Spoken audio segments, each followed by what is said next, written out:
베드로후서 1장 10절 한 절 말씀 보겠습니다. 찾으신 줄 알고 제가 받들어 읽겠습니다. 그러므로 형제들아 더욱 힘써 너희 부르심과 택하심을 굳게 하라. 너희가 이것을 행한즉 언제든지 실족하지 아니하리라. 아멘.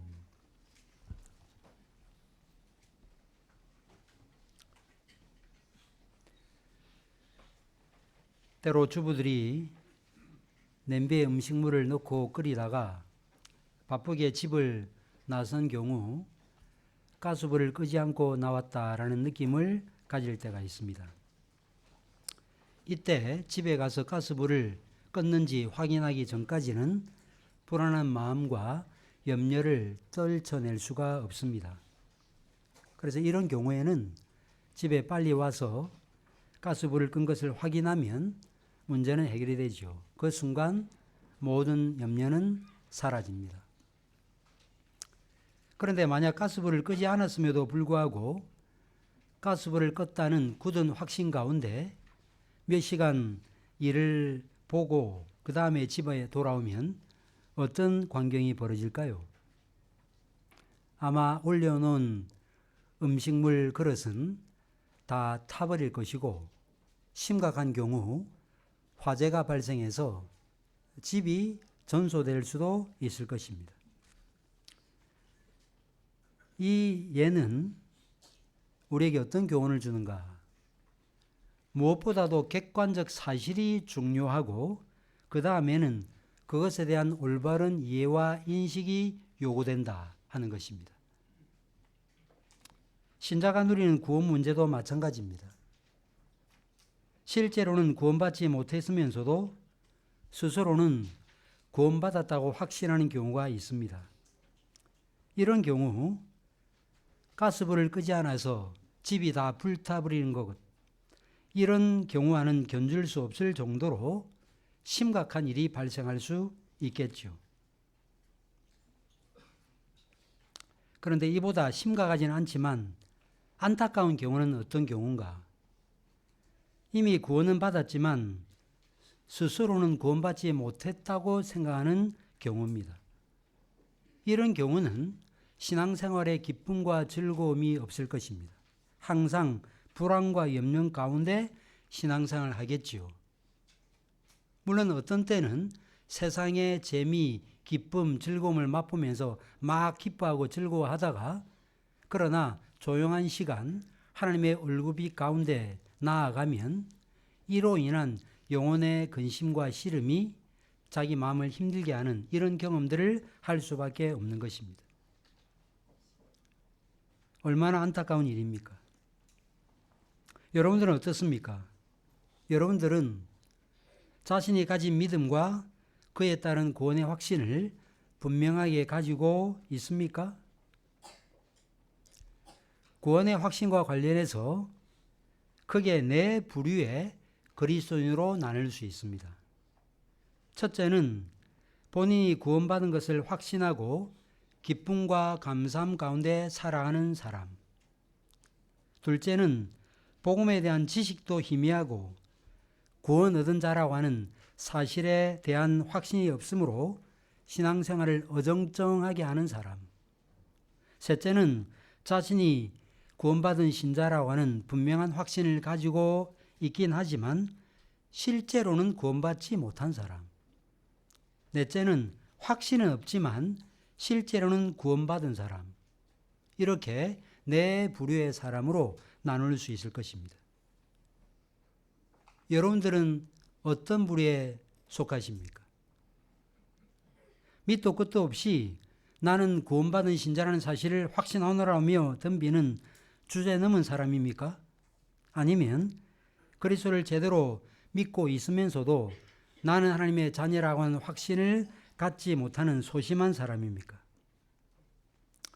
제 생각에 우리 교우들 중에는 전자에 속한 사람은 거의 없겠지만 후자에 속한 사람, 다시 말해서 구원은 받았지만 스스로는 구원받지 못했다고 하는 생각을 갖고 사는 사람들이 있을 것입니다. 객관적으로 구원받은 성도임에도 왜 우리는 구원받지 못했다고 느끼게 될까요? 정상적인 신자는 이미 구원을 받았을 것입니다. 당연하죠. 그런데 왜 구원을 받았음에도 나는 아직 구원받지 못했다고 왜 느끼게 될까요? 죄를 범하고 난 다음 그 죄를 자백함으로 용서를 받아야 됨에도 그 용서의 은혜를 받아 누리지 못하거나 영적으로 나태하고 게을러서 그럴 수 있습니다.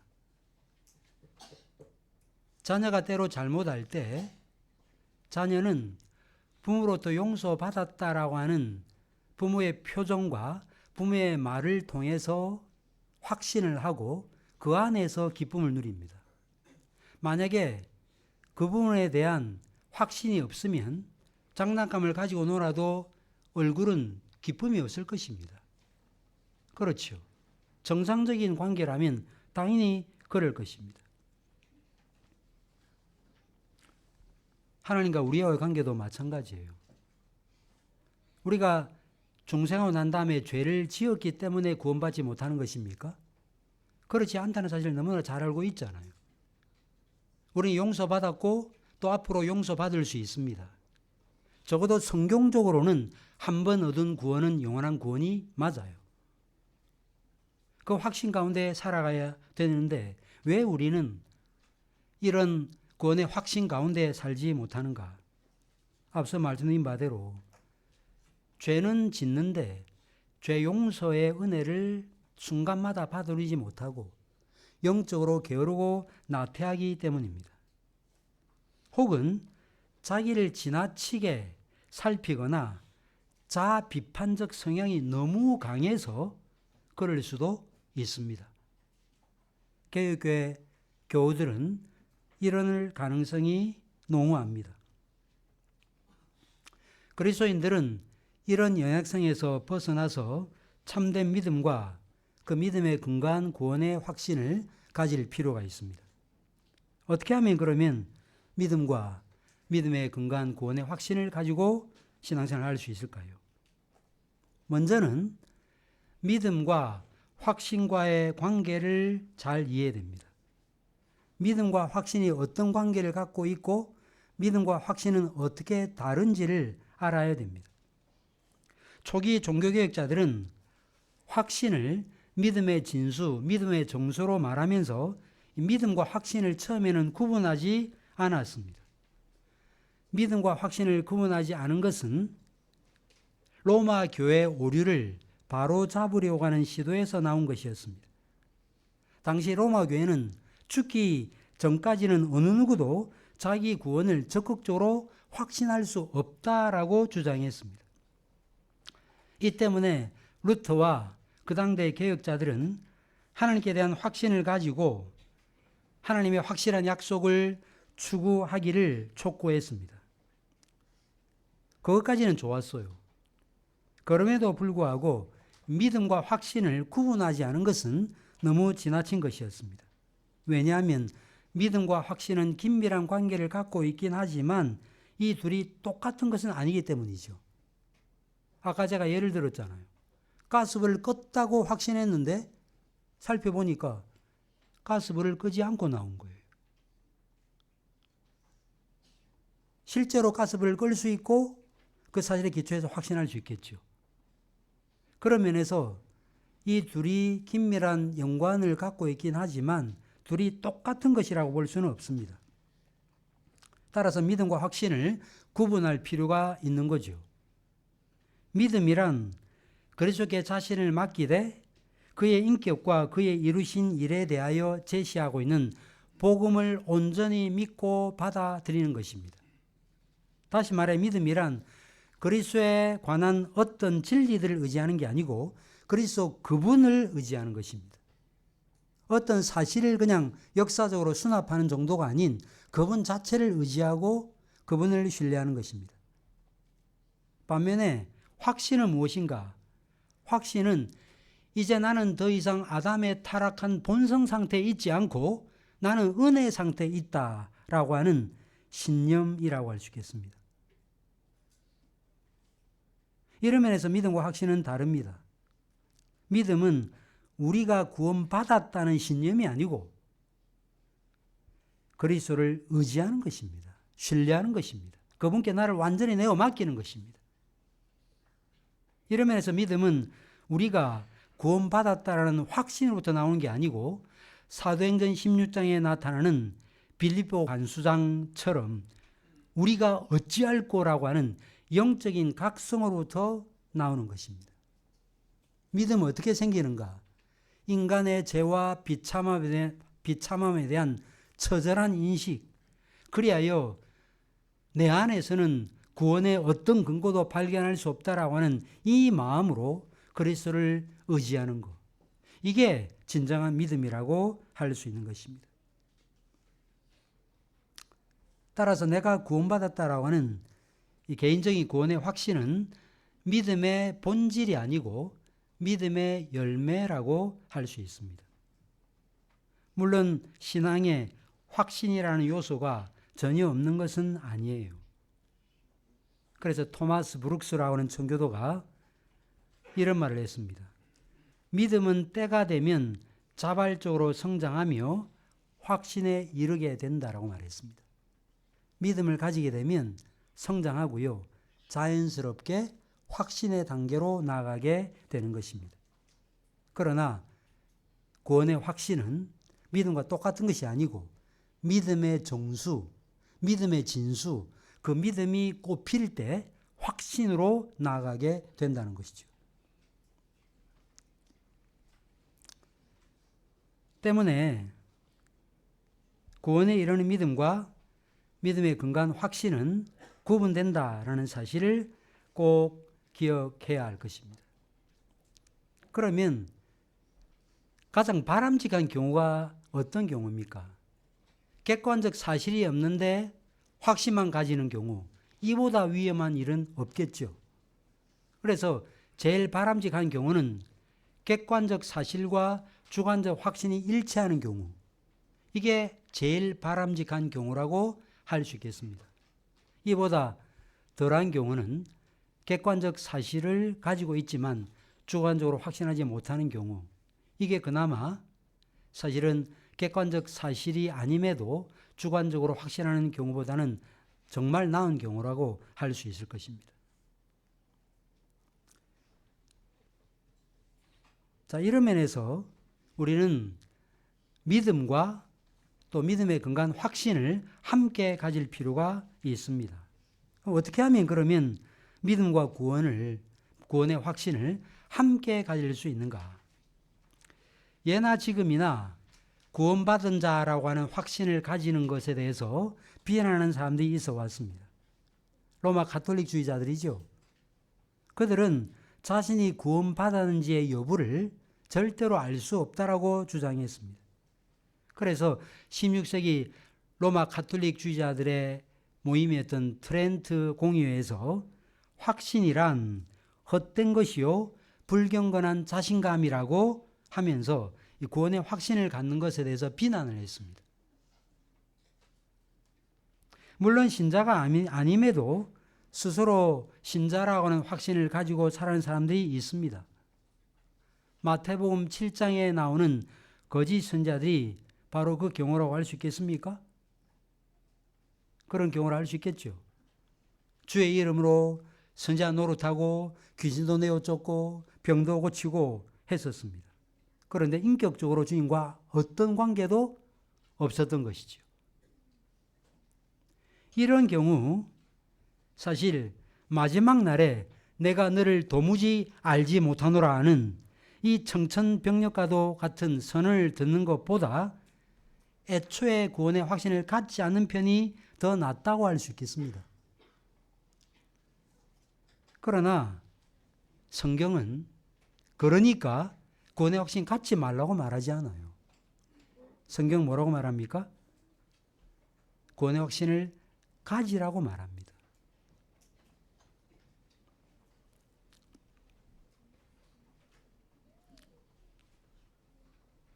오늘 본문 베드로후서 1장 10절 말씀이 그것을 보여주고 있습니다.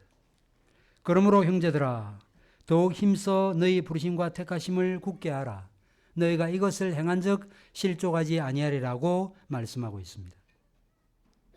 이 외에도 성경 곳곳에 믿음의 확신을 가지고 신앙생활을 해야 될 것을 말씀하고 있습니다. 히브리서 기자는 그러므로 우리는 궁일하심을 받고 때를 따라 돕는 은혜를 얻기 위하여 은혜 보좌 앞에 담대히 나아갈 것이라고 말씀했습니다. 사도 바울은 에베소 교인들에게 우리가 그 안에서 그를 믿음으로 말미암아 담대함과 확신을 가지고 하나님께 나아감을 얻느니라. 이전 개역 성경에는 담대함을 당당함과라고 번역을 했는데 저는 그게 좋은 것 같아요. 당당함과 확신을 가지고 나아감을 얻는다고 말씀했습니다. 이처럼 성경은 믿음과 그리고 믿음에서 나오는 확신을 가지라고 분명히 말씀하고 있습니다. 따라서 세상 떠나기 전까지는 구원의 확신을 갖지 못한다라는 생각은 잘못된 생각입니다. 장차 성도들이 거하게 될 새하늘과 새 땅에 이르기 전에도 신자는 자신이 구원받은 자라는 사실을 확신하고 얼마든지 기뻐하고 즐거워할 수 있습니다.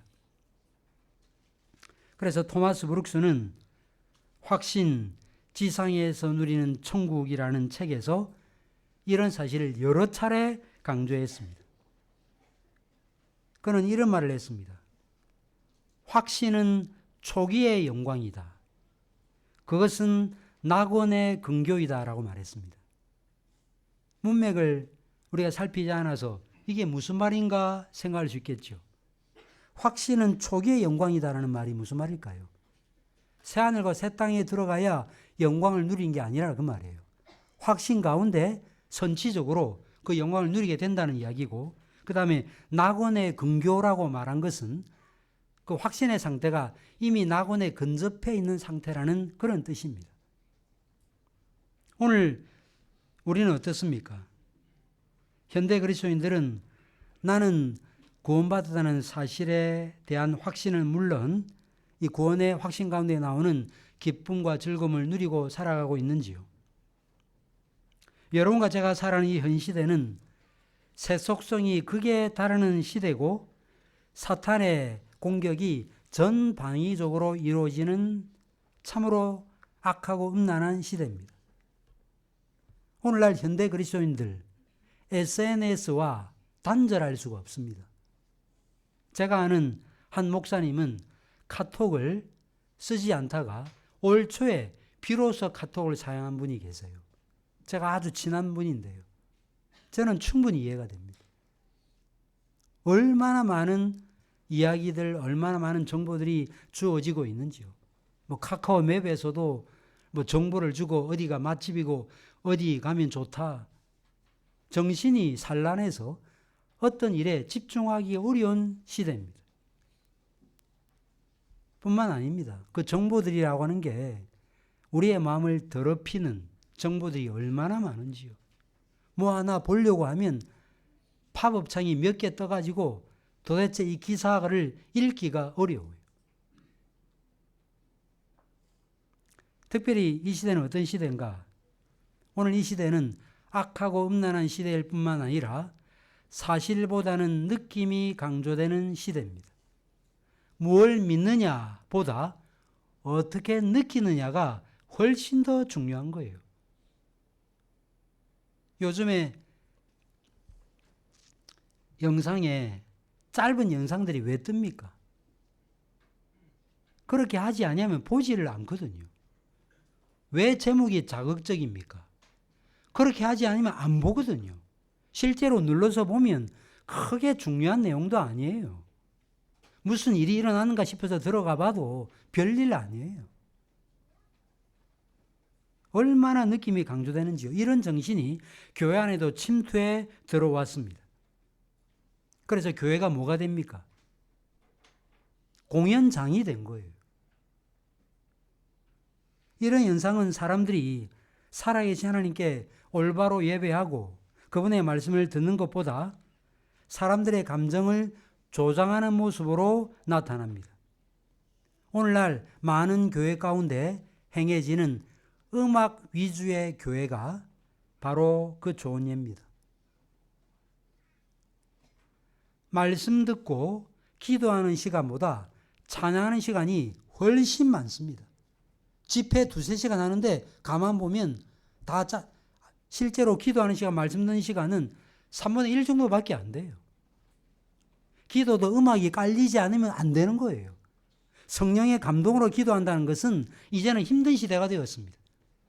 앞에 기도 인도하는 사람이 기도를 크게 하지 않거나 북을 두드리거나 하지 않으면 교우들이 기도하다가 그냥 사그라져 버려요. 우리의 기도의 동력이 도대체 어디에 있는 것입니까? 인간의 감정을 조장하는 일들은 은사운동이나 오순절 운동을 통해서도 나타나죠. 능력을 행한다는 사람들 집회하면 어떻게 합니까?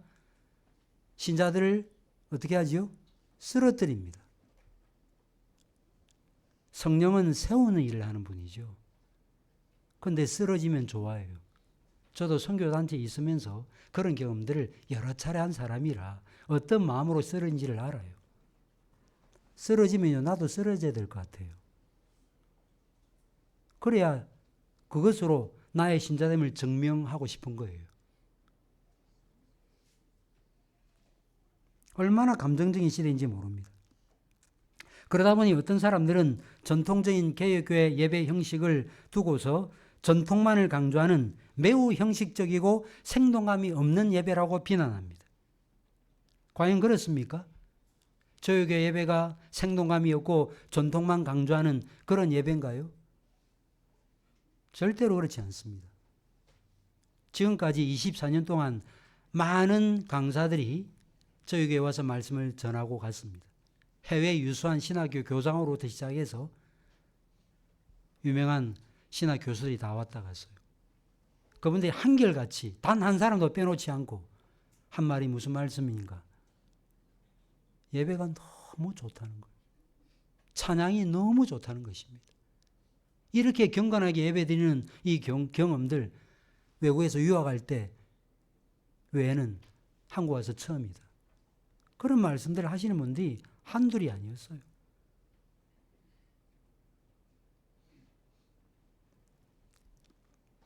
우리가 견지하는 개혁신앙은 죽은 전통만 강조하는 고리타분한 신앙이 아닙니다. 개혁신앙은 비블리컬, 철저하게 성경적이고 프랙티컬, 철저하게 실제적입니다. 그리고 익스페리멘털, 경험적이에요. 성경적이요, 신학적이고 경험적이고 실제적인 신학. 그게 바로 개혁신앙이라는 것입니다. 머리는 말할 것도 없고요. 가슴으로 아는 신앙입니다. 이것은 웨스트민스터 신앙고백서를 보면 알 수 있습니다.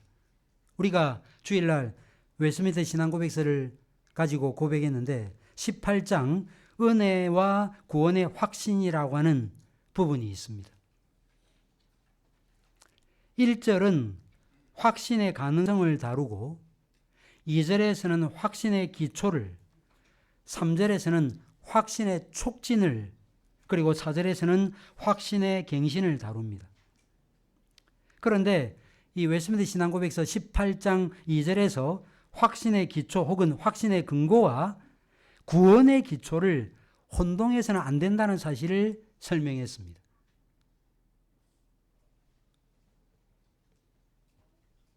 이렇게 진술합니다. 이 확실성은 거짓된 소망과 근거를 둔 한낱 억측과 개연성에 따른 신념이 아니라 믿음에 속한 틀림없는 확신이다. 이 확신은 구원의 약속들에 대한 하나님의 진리, 이 약속들로 말미암은 은혜의 내적 증거, 그리고 우리가 하나님의 자녀라는 것을 우리 영과 더불어 증거하시는 양자의 영, 곧 성령 하나님의 증언에 근거한다.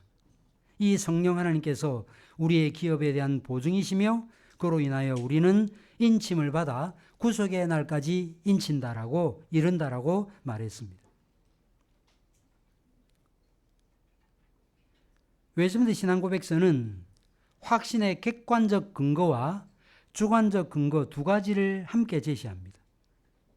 객관적 근거는 구원의 약속에 대한 신적인 진리예요. 믿으면 구원받는다. 이게 객관적 근거입니다. 예수 믿으면 구원받는다.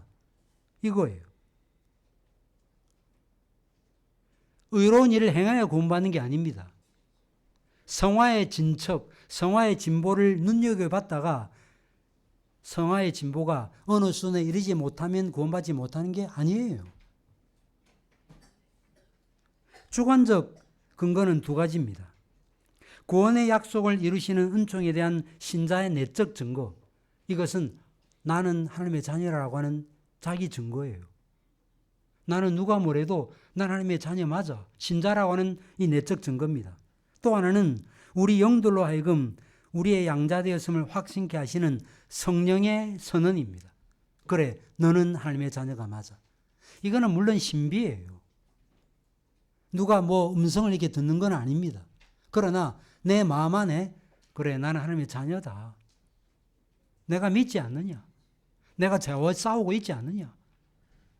그러면서도 그래, 너는 내 자녀 맞아 하는 이 성령의 증거. 이 두 가지가 주관적 증거라고 근거라고 할 수 있는 것입니다. 그래서 개혁자들은 객관적 근거와 주관적 근거 이 두 가지를 동시에 강조했습니다. 그런데 우리가 주의해야 될 것은 뭐냐? 주관적 경험이 객관적 말씀으로부터 분리되는 것은 조심해야 되죠. 하나님의 구원의 약속, 복음 진리에 대한 올바른 이해를 갖지 못하면서도 예배 시간에 늘 졸고 말씀을 가까이 하지 않고 그러면서도 당신 구원받은 사람 맞습니까? 맞습니다. 이거는 매우 조심해야 되죠.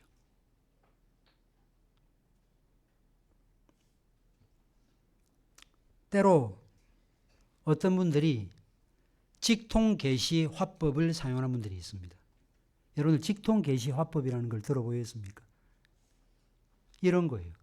하나님이 하게 하셨어요. 하나님이 만나게 하셨어요. 하나님이 그러지 말라고 하셨어요. 이런 직통계시 화법은 좋은 화법이 아니에요. 하나님이 그런 깨달음을 주셔서 제가 이렇게 하게 되었습니다. 이게 건강한 것입니다. 여러분들 어리고 힘든 상황마다 하나님께서 직통 계시하십니까? 그런 일을 하지 마라. 그 만나야 된다. 안 돼. 그 집 사지 마. 하나님이 항상 그렇게 계시하시나요? 그러지 않거든요. 그래서 직통 계시화법 사용하지 마세요. 우리 교우들 중에도 간혹 그런 분들이 계신데 제가 그때마다 사실 좀 교정해지고 싶은 마음들이 좀 있었는데요.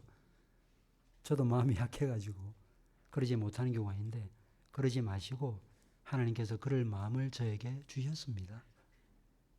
그렇게 말씀하시면 돼요. 그게 건강한 겁니다. 어쨌든 저는 비성경적 신비주의, 신비는 신앙의 본질이에요. 그렇지 않습니까? 성육신, 신비잖아요. 신비죠. 그러나 신비주의는 우리가 지향하면 안 됩니다. 윌리엄 브리즈는 다음과 같이 공고했습니다. 인간이 자기의 위안을 자기 내면에 있는 것으로부터만 찾으려 할 때, 그리고 자신의 내면에서 발견되는 은총에서만 찾고 자기 바깥에 있는 은총으로부터는 찾지 않으려고 할 때 인간의 위안은 지속되지 못할 것이다. 여러분들 의롭다함을 받는 칭의 근거는 어디에 있습니까? 우리 내면에 있나요? 아니에요. 우리 바깥에 있습니다. 오직 그리스도에게 있어요. 그리스도께서 이루신 그 의에 우리가 의롭다함을 받은 근거는 바로 거기에 있습니다. 내가 얼마나 잘했는가, 내가 얼마나 신앙생활을 제대로 했는가에 대한 그 느낌을 가지고 내가 의롭다함을 받는가의 여부를 판단하려고 하면 실패하고 마는 겁니다. 그러므로 가장 중요한 것은 성경이 말하는 객관적 복음입니다. 구원의 진리예요. 구원의 확신은 이런 면에서 확실한 은혜 언약과 그리스도의 구원사에게 기초합니다.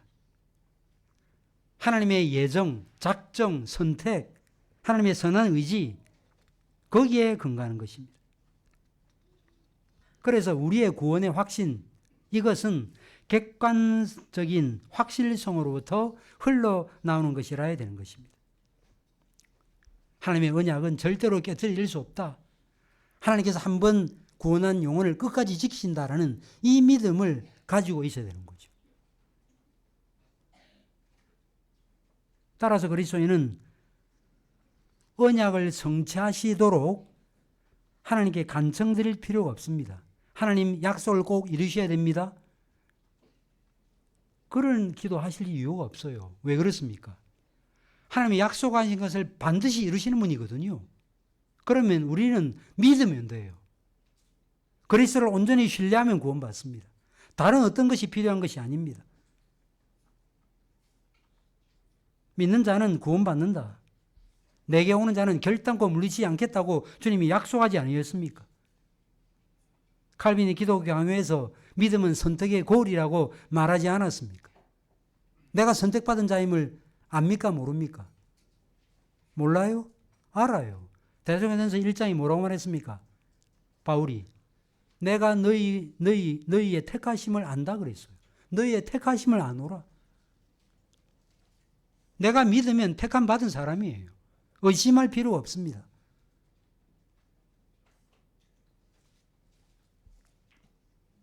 그렇다고 웨스민스터 신학자들이 구원의 확신이 단지 하나님의 신적인 약속만으로 얻을 수 있다거나 또는 내적 증거만으로 혹은 성령의 증거만으로 획득될 수 있다라고 가르치지 않습니다. 약속을 강조하면서 성령의 역사도 함께 강조해요. 객관적인 복음 진리만큼 성령의 역사도 함께 강조합니다. 개혁주의자들은 객관적인 진리만 가르치는 자들이 아닙니다. 성령의 도움 없이는 하나님의 약속을 신뢰할 수 없고 성령의 조명 없이는 우리 자신의 내면 세계를 올바로 살펴볼 수 없습니다. 그래서 확신은요, 내가 만들어내는 게 아닙니다. 내 의지가 굳으면 내 안에서 만들어지는 것이 아닙니다. 스코틀랜드 신앙고백서 제12장에 성령을 믿음에 관하여라는 항목이 있습니다. 거기에 이런 내용이 나타납니다. 잘 들어보세요.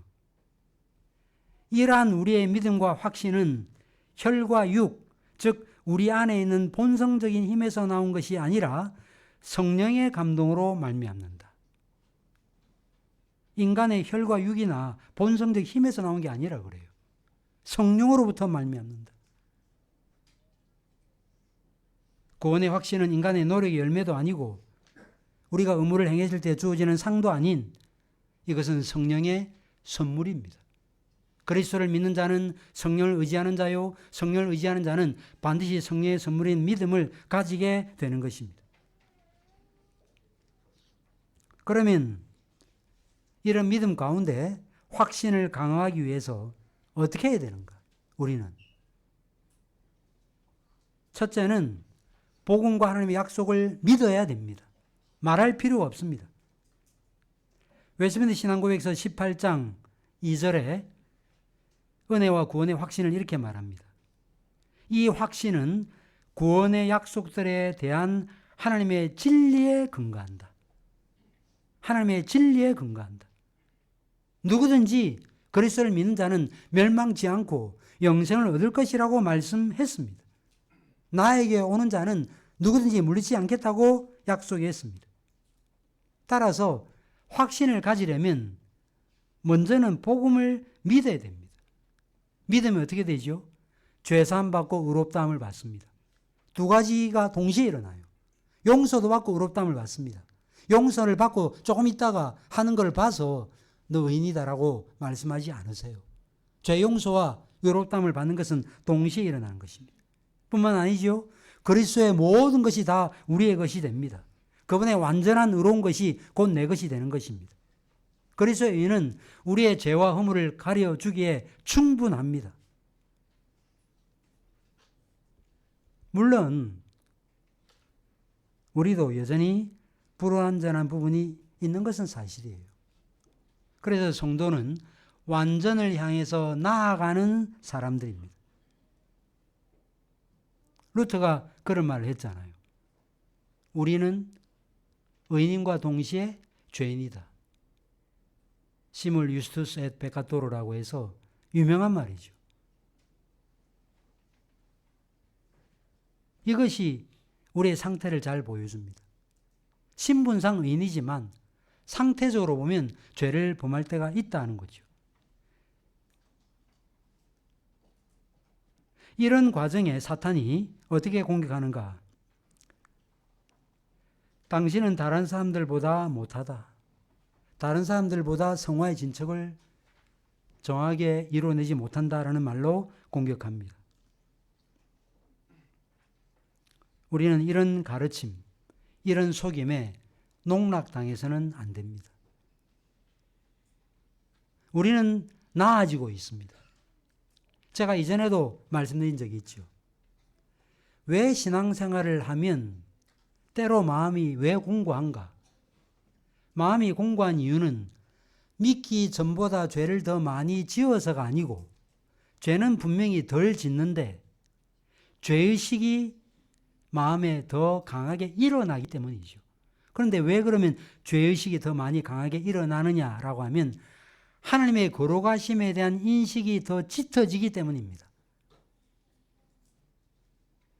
깨끗한 거울 앞에 나아가면 우리의 흠과 티는 더 드러나 보이는 것처럼 우리의 죄가 많아서가 아니고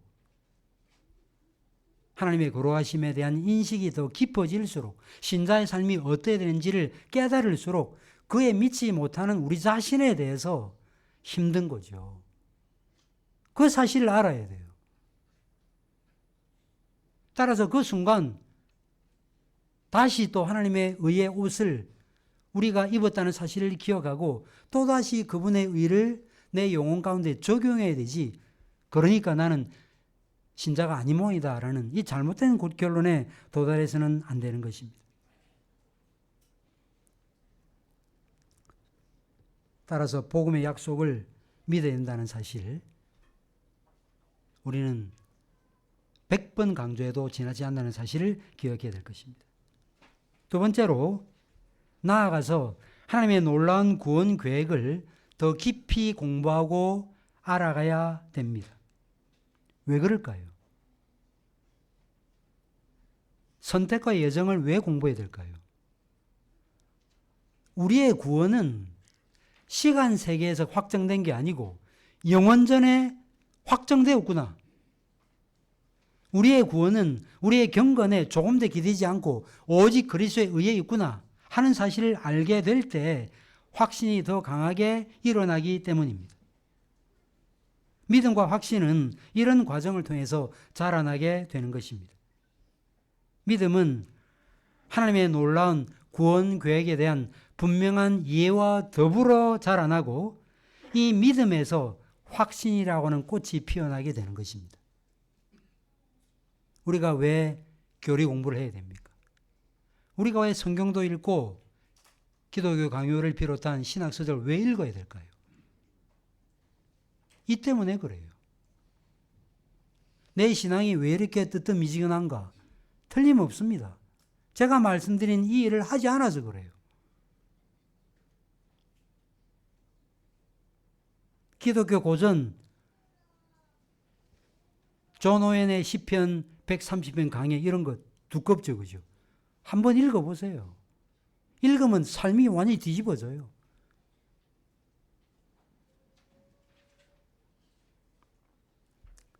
그런데 이런 확신을 더 강화시키는 것이 있습니다.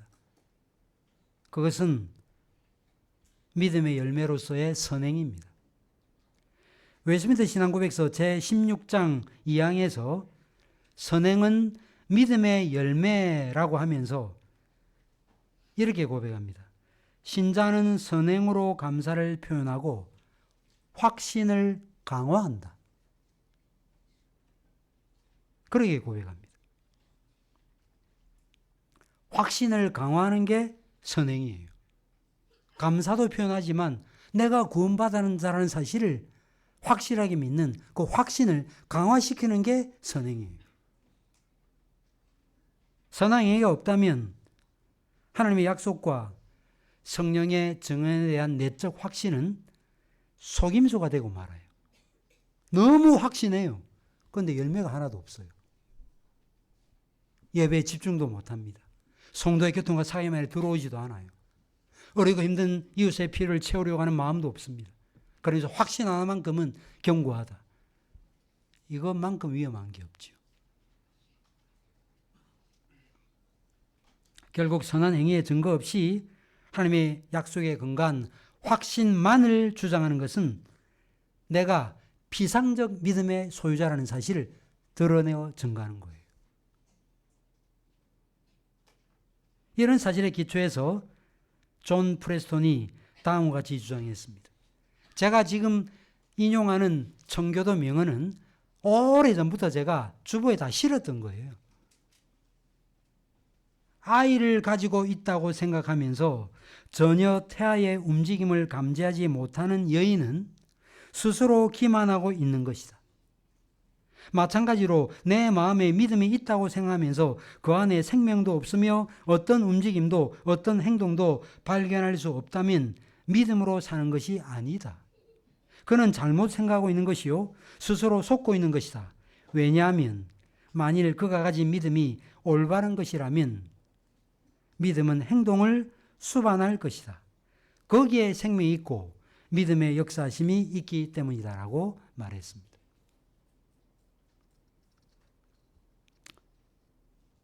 오늘 본문도 이 내용을 강조하는 본문입니다.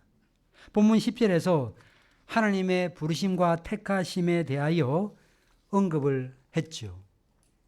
부르심과 택하심을 굳게 하라고 언급했습니다.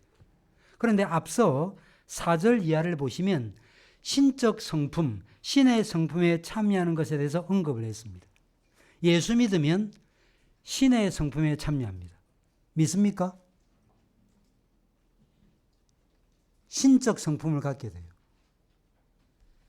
그 상황에서 인간적 본성을 가지고 판단하려고 했던 것을 돌이켜 하나님의 관점에서 판단하고 선택합니다. 이것은 우리에게 뭘 보여줍니까? 앞서 신적 성품을 언급하고 그 다음에 부르심과 택하심을 언급했다는 말은 신적 성품에 참여한 일이 하나님의 부르심과 택하심과 밀접하게 연결된다는 것을 보여주는 것입니다. 물론 신적 성품에 참여했기 때문에 하나님이 부르시고 택하시는 것은 아니에요. 선행으로 우리가 선택받는 거 아니라는 것입니다. 하지만 신적 성품에 참여하고 신적 성품을 가지고 성숙하는 일이 일어나지 않고 타락한 본성을 그대로 그냥 가지고 있다면 그 사람은 처음부터 구원 얻는 믿음도 하나님을 아는 지식도 갖지 못한 사람임에 틀림없습니다.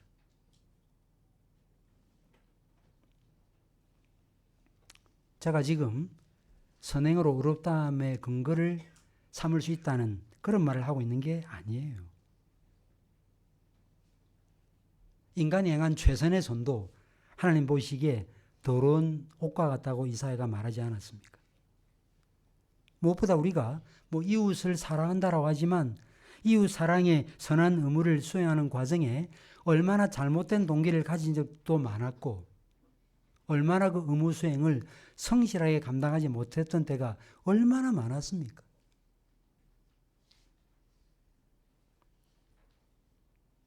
선한 행위는 신자의 자랑거리가 이런 면에서 될 수 없습니다. 그럼에도 불구하고 선행은 앞서도 웨스민스터 신앙고백에서 언급한 바대로 구원의 확신을 강화시키는 역할을 할 수는 있다는 것입니다. 그렇다면 선한 행위란 어떤 것일까요? 쭉 들어보십시오. 하나님과의 친밀한 교제, 어린아이와 같음, 어린아이와 같지 않고는 하나님 나라에 들어올 자가 없다 그랬잖아요. 어린아이와 같음, 겸손과 자기 부정, 하나님의 뜻을 두려움으로 받드는 것, 주님을 섬기고 기쁘게 하려는 열정, 하나님을 영화롭게 하고자 하는 갈망, 그리스도에게 붙어 있으려는 열망, 위선으로부터 자유로워지려고 하는 열망, 그리스도에 대한 참되고 신실한 신앙으로 얻어지는 평안한 상태에 있기를 바라는 열망, 하나님을 가까이 하고자 하는 마음, 하나님을 갈망하고 그를 높이고자 하는 열정, 어리고 힘든 지체들을 불쌍히 여기고 그들의 필요를 채워주고자 하는 삶, 이런 것들이 믿음의 열매입니다.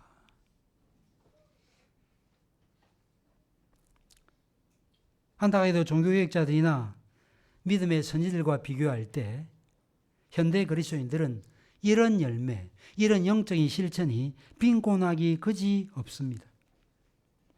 너무 초라해요. 마틴 루터는 어땠습니까?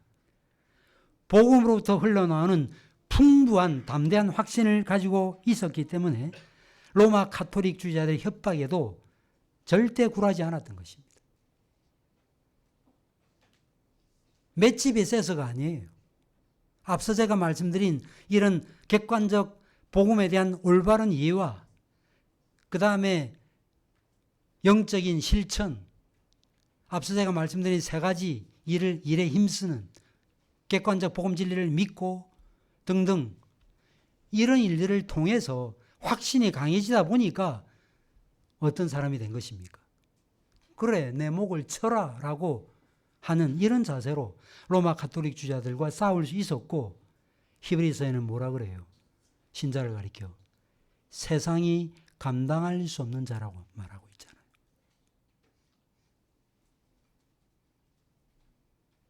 성경적 믿음은 바로 이런 믿음인 것입니다.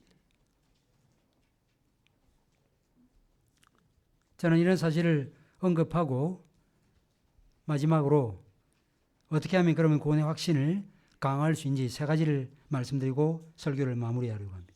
첫째는 죄 문제를 그때그때 처리해야 됩니다. 그때그때 처리하지 못하면 죄책감의 문제를 제대로 처리하지 못하면 죄의식에 사로잡히게 됩니다. 이 문제를 해결하는 첩경이 무엇입니까? 그리스도 안에서 누리는 사죄의 은총을 받아 누리는 길입니다.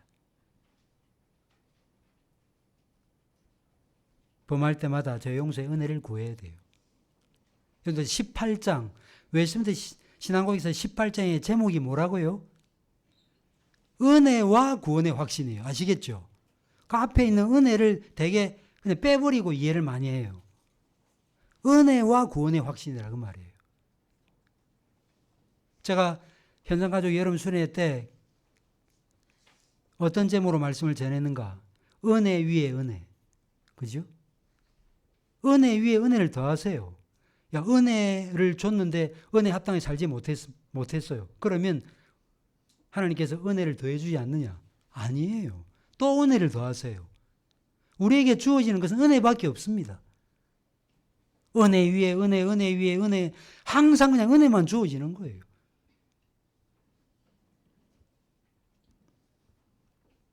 이런 사람은 적어도 죄를 적극적으로 짓지 않습니다. 은혜를 받은 사람은 죄와 싸웁니다. 자기 의지를 총동원해서 죄 짓는 신자가 누가 있습니까? 없잖아요. 힘겹지만 죄와의 싸움을 싸우시죠? 신자입니다, 그러면. 두 번째로, 완전한 믿음을 갖지 못하면 구원을 확신할 수 없다는 생각을 버리셔야 돼요. 하나님이 우리에게 요구하시는 믿음은 완전한 믿음이 아니고 거짓 없는 믿음이에요. 만일 구원이 완전한 믿음에 달려있는 것이라면 우리는 절망에 빠지고 말 것입니다. 하나님이 우리에게 요구하시는 믿음은 진실한 믿음이지 완전한 믿음이 아닙니다. 상을 받을 때 두 손으로 꽉 붙들든지 한 손으로 살짝 붙들든지 관계없어요. 받았다는 게 중요합니다.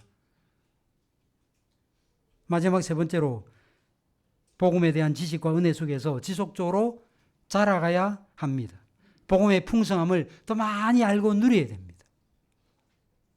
믿음을 고백하는 신자들은 자신이 영혼의 견고한 확신을 누리고 있는지 확인할 뿐만 아니라 부지런히 은혜의 방편을 사용해야 됩니다. 그럴 때 믿음도 성장하고 자연스럽게 확신이라고 하는 열매도 가지게 되는 거예요. 매일 성경 읽는 거, 기도하는 거, 신앙서적 읽는 거, 하나님의 임재 앞에 나아가 고요히 기도하는 거, 이게 중요한 이유가 바로 여기에 있는 것입니다. 토마스 브룩스는 확신, 이 땅에서의 천국이라는 책에서 이런 말을 했습니다.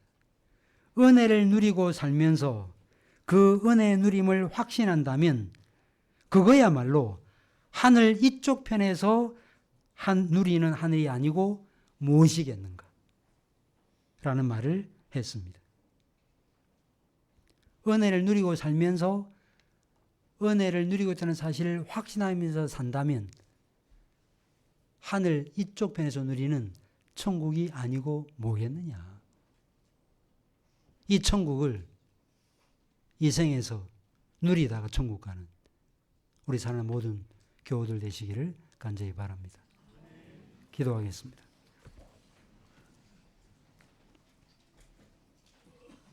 하나님 아버지, 전적인 은혜와 하나님의 주권적 능력으로 저희들을 구원하여 주셔서 감사합니다. 우리의 행한 바 의로운 행위로 구원하지 아니하시고 중생의 씻음과 성령의 새롭게 하심으로 저희들을 의롭다 하시니 감사합니다. 믿고 난 이후의 삶이 때로 부진해 보이고 때로 우리가 바라볼 때는 답답해 보이는 그런 모습이 있다 할지라도 우리의 구원은 우리의 행함에 달려있지 않다는 사실을 꼭 기억하면서 주의 친절한 팔에 우리를 맡길지언정 우리의 부족함과 연약함을 발견할 때마다 그리스도의 은혜의 의를 우리의 영혼 가운데 적용시킬지언정 우리 스스로 우리를 은혜 자리에 밀어내는 어리석은 자가 되지 않도록 도와주시옵소서. 이를 위해서 복음의 지식 가운데 자라가고 하나님께서 주신 은혜의 의를 우리 마음 가운데 활발하게 더 드러내고 선행으로 우리가 구원받은 자라는 사실을 늘 확증하면서 그렇게 살아가는 주의 종들 될 수 있도록 은혜 베풀어 주시옵소서. 복음에 대한 올바른 지식과 믿음이 있게 하시고 그 확신 가운데 남은 여생의 삶을 이 땅에서도 천국을 누리는 삶으로 살아가는 우리 모두가 될 수 있도록 인도하여 주시길 원하옵고 예수 그리스도의 이름으로 기도하옵나이다.